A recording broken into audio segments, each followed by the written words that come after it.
So a follow-up on yesterday's rant. This is like part two, and it's based off of a lot of the questions that I received over the last 24 hours.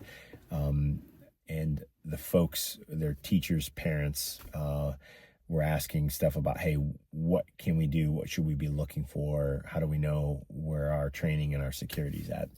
I also got a bunch of feedback from law enforcement officers, basically just echoing what I said. They're like, yeah, we see the problem. It's happening here. And this is, nationwide. And we all know this. Nobody's doing it really well. There's a couple of school districts out there that are just crushing it. I work with a couple in particular in the state of Ohio. Not going to release their name because some of them have armed faculty members and they don't want to be known because it causes a bunch of backlash, which is sad. That's another rant for another day. But so what do you have to worry about? I'll tell you, you have to worry about time and money. Teachers only have so much time that they're going to work. After that, they need to get paid. Or do we increase their work year, give them more days throughout the year that they have to work through their contract, and then offer more training? I think that's what needs to happen, because a lot of the pushback that I get is, hey, we're doing this during a continuing education day, but we only have a 3-hour block.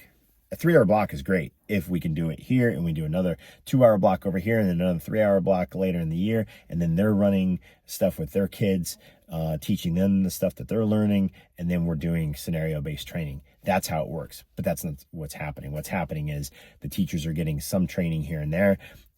It's up to them to follow up. And then the lockdown drill is super simple. It's like, hey, everybody go to lockdown. They just lock the doors and they're quiet in their rooms. It's not comprehensive. So, and a lot of that comes down to time. They're not willing to put forth the time to do the right training. Money, it shouldn't cost much at all. You've got people that can handle it within your local law enforcement agencies. If you need to hire somebody like me, some places are extremely expensive. I don't mean this to be a commercial, but I purposely keep my prices really low for active killer response because I know it's not in most people's budgets. And if it is, I want to visit them multiple times a year rather than they can only afford me once. So if you need a quote or something like that, feel free to send it out. This is not intended to be a commercial. But what can you look at within your school to know whether or not you have good security? And this is what I use to evaluate folks or buildings, whether it's a school, a commercial place like a business, or we're looking at faith-based organizations, churches and stuff, is the 6 Ds. Now, if you look up the Ds of security, you'll get a bunch of different opinions, and that's fine.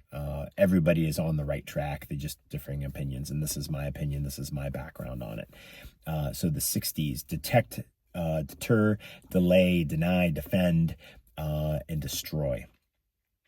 So I don't know if anybody adds destroy in for their 6 Ds explanation.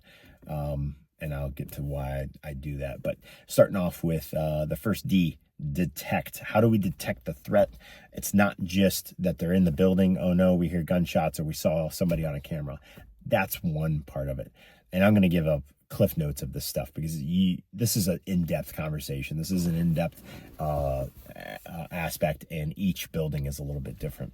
Each building, because of the environment and the culture and how it works, offers different security concerns. Doesn't mean you can't hash it out, but I'm just giving you a brief overview of what it is. So detect, how do we detect?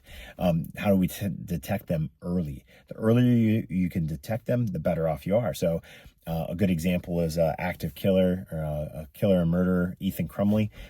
He had wrote out some stuff on his homework. Teacher came by, saw it. He tried to change it, scribble it out, erase it. Teacher had already known, hey, this is a problem, this is a red flag. Gets him down to the counselor. They call parents in. Really great detection, but that's where it fell off. That's where it fell apart. Nobody searched his bag. Pretty sure that he had weapons in there then.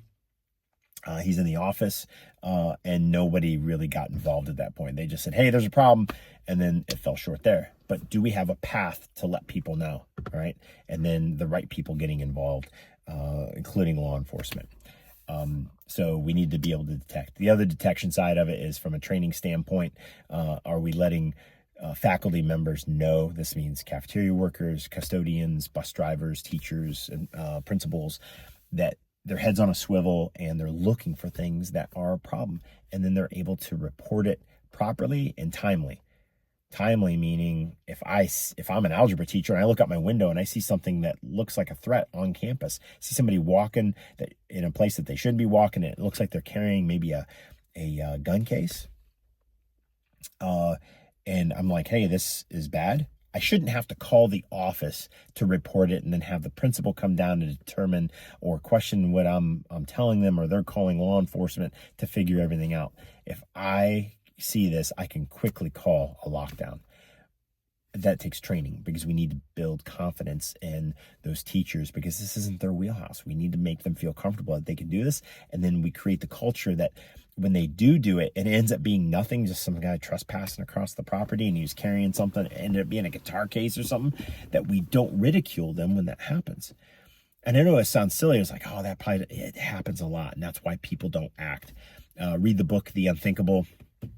And they talk about that in there, why people survive disasters and some people don't. Some people think, oh, it's not going to happen to me, and then they wait longer and longer. Also with The Gift of Fear, Gavin DeBecker, he talks about that. People not trusting that gift of fear and saying, hey, this does not look right. We need to do something about it. That's detection. Deterrence is super simple. Most of you are going to know exactly what that means. We're putting up fencing, signs. We have overt security, cameras that can be seen, people who are out walking around, doing security checks, and people see this and they go, this just from the outside does not look worth the time and the risk, so they don't do it. And then you have delay. How can we delay the threat from getting to places?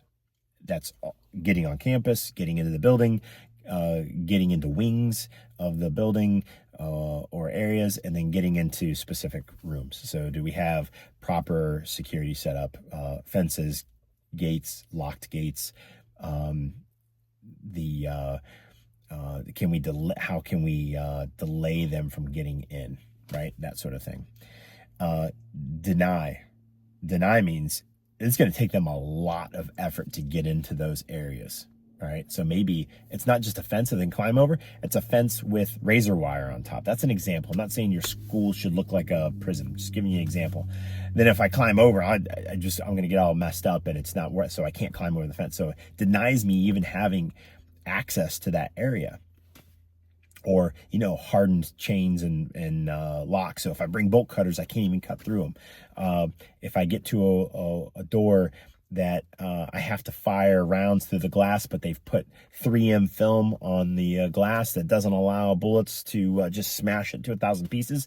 It almost acts like bullet resistant glass. It's not. It's a special film that goes on there, which means just like Sandy Hook, you can't break the window and crawl through.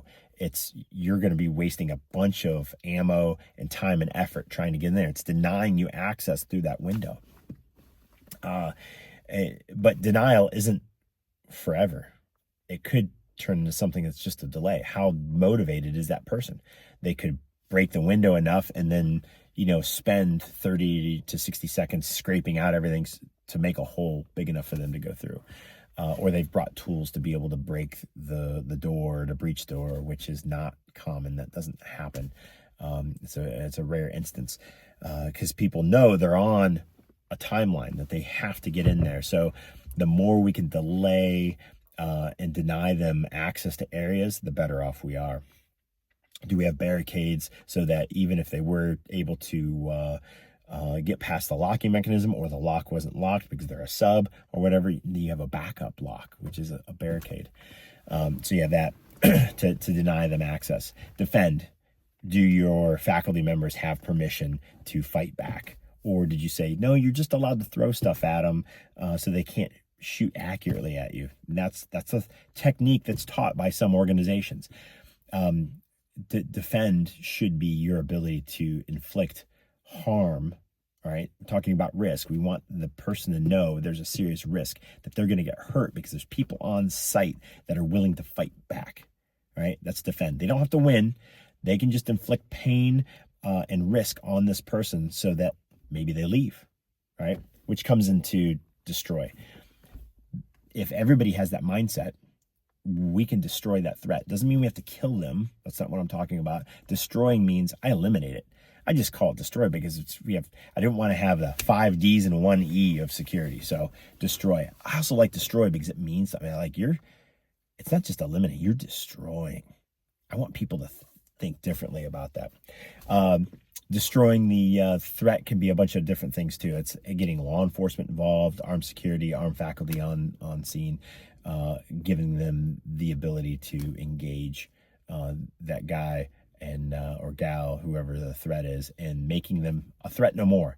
That means when they show up, maybe they just drop guns, put hands up, and they're done, or they commit suicide, or they die in the process of the people on scene defending themselves. You're destroying that threat. It's no longer a threat. So if you look at those 6 D's, all right, and see where you're lacking. Do you have doors that don't secure? Do you not have any physical security that deters people? Or people, all the faculty members are always looking at their phones and talking when they're out there getting kids on and off the bus?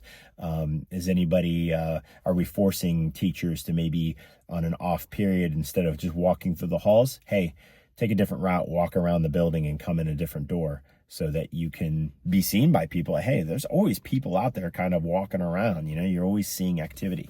Do we create relationships with law enforcement so that they're coming in and doing those things? So it's like, hey, there's always adults here that are dealing with this stuff.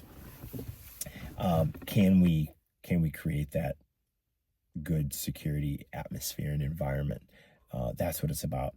None of this costs a ton of money. The most expensive side of things are things like the 3M film for the glass, or getting rid of some of the glass and putting in a block or something that still looks good but provides security. Proper doors with proper locks, barricade systems. Yeah, those do cost money, and that may take some time. But detection and deterrence, that's cultural. That's getting people on board and creating a culture of security. Telling people that they can fight back, and when the public finds out about that, people in the school say, hey, yeah, teachers are allowed to fight back. That can be a deterrence, right?